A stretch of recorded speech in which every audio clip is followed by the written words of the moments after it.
Hey tankers, and welcome back to World of Tanks with PR154, where today we're following Killer Rick of the Kato clan in the Tier 9 French light tank AMX 1390.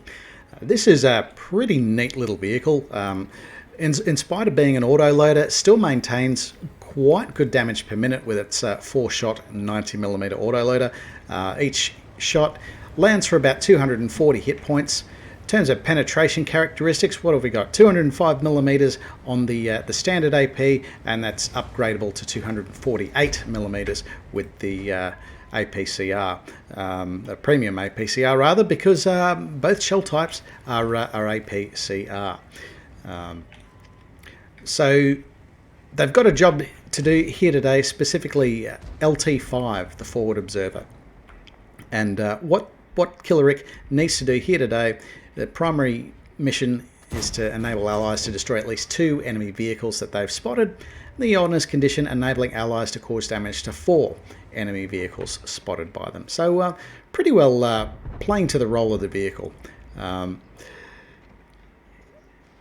what Killer Rick has demonstrated thus far is it's not absolutely necessary straight away for light tanks to rush into this F2 position. Personally, I like to do that. I like to hit that position early, and I like to be able to exert a bit of eyes over the field. That can be a bit of a difficult position to play, particularly when you get hull-down heavies such as the M3Y, the Skoda T56, and others occupying this bowl area. They end up being able to play quite effectively hull down, and it can be somewhat difficult to dislodge them. Initially, Killer Rick has positioned to somewhere where they can start to farm damage out in the field, and I guess they've done that. Although in the course of their actions, they have been able to enable allies to cause damage to 3 enemy vehicles so far. So they're looking for the 4th. To knock over that honors condition, and of course looking to assist the team in getting those kills for the primary. So there's the first kill with Sugiono in the IS-3 and knocking out the Senlac. And it appears some of Killer Rick's teammates are taking damage in the back here. That can mean only one thing. There's an enemy scout that's gone deep. So Killer Rick is repositioning to try to counter that, because they really do need this tank destroyer support in order to try to dig out some of these hull down heavies that are operating over the opposite side of the town entrance. So Killer Rick moves forward, and there it is. It's an EBR 90, and certainly Killer Rick is able to demonstrate here that in spite of all the change and havoc, arguably, that these wheeled vehicles have brought to World of Tanks, that the tracked light tanks are still remaining quite relevant. So the EBR-90 appears to be making its escape, but the M4A1 Revelarice ends up knocking it out, and that ends up ultimately assisting Killer Rick to satisfy both the primary and secondary conditions, the primary and honours conditions of this particular mission. LT-5, forward observer for the T28 heavy tank concept. Now Killer Rick is in a position that is probably the best position you can possibly be in a French light tank, because you still have a fantastic gun, you still have great damage capability. A lot of people forget light tanks have guns, but it's not so easy to forget when you've got this 4-shot 90mm autoloader on as you do on AMX 1390.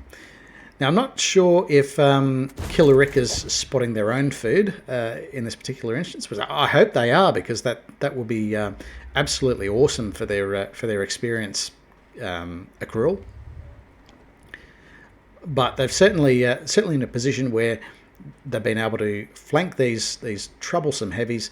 Skoda T56 making a move, and Killer Rick is able to land their first kill of the game. It's about time too. We've just they'd already picked up about 2,000 hit points of damage inflicted upon enemy vehicles. Not a mission objective this time around, but let's not let that stop us.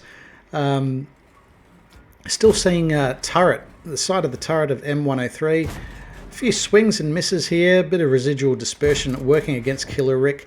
We have managed to get a shell to land true, but M103 ducks back into cover. Now Killer Rick is switching to the premium ammunition. One of the, I guess one of the obvious downsides of the actually quite low ammunition capacity of the likes of AMX 1390 is it does make it difficult to carry a mix of ammunition, because often you might draw down on your standard stuff, then you're forced to use your premium on targets that might not actually need the premium, as we saw with the M53, M55.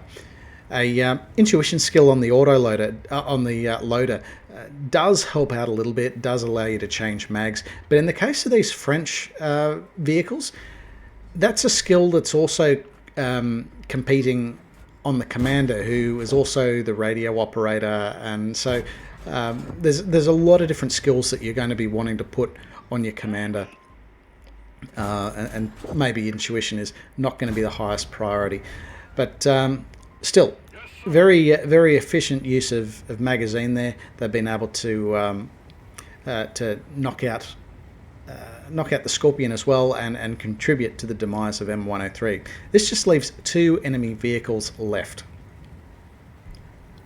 But an absolutely stellar position that Killer Rick has been able to end up in here, having had the 2 light tanks knocked out quite early, and that enables them to maintain full vision control for the remainder of the battle.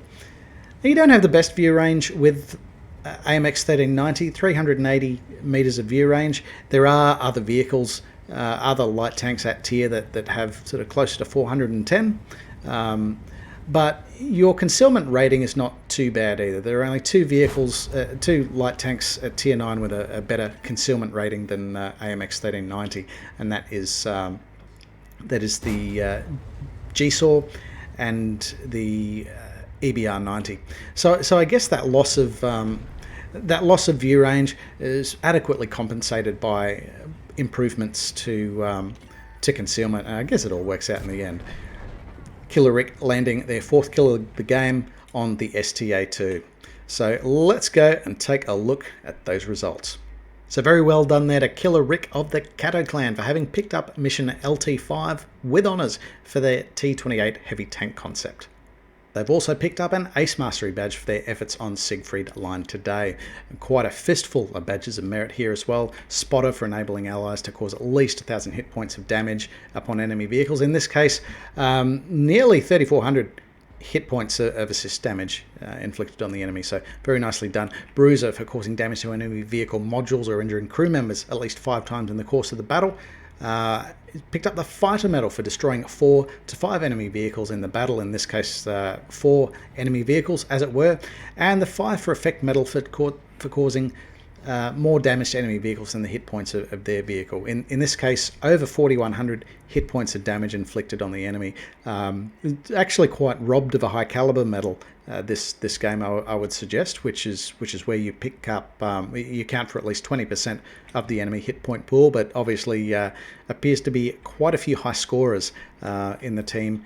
And let's have a look at the team scores. This is a significant extension of experience points, over 50% more experience than the next best placed vehicle, which is the IS-3A, followed up behind by the M41 Reflerise.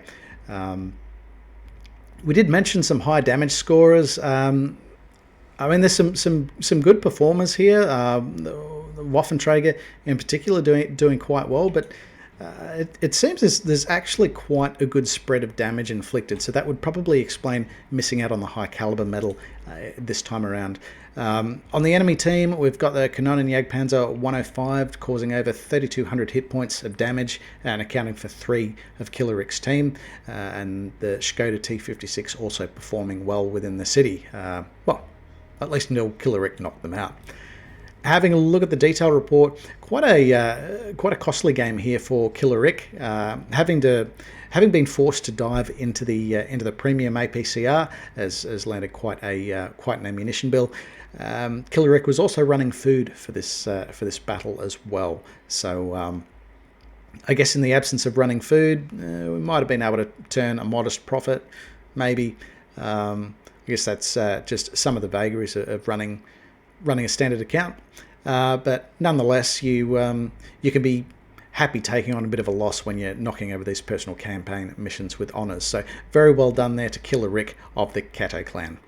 And if anyone else has got a replay that you'd like to see featured on the channel, then please reach out over Discord or any of the links below. We'll do our best to sort you out. We're still experiencing quite a bit of backlog here at World of Tanks with PR154, and I'm just so happy with the amount of interest that the community's had in the channel. So by all means, keep them coming. I do have to be a little bit selective with the current backlog, however. But if you check out the About section of our YouTube channel, you can see some of the community submission guidelines there.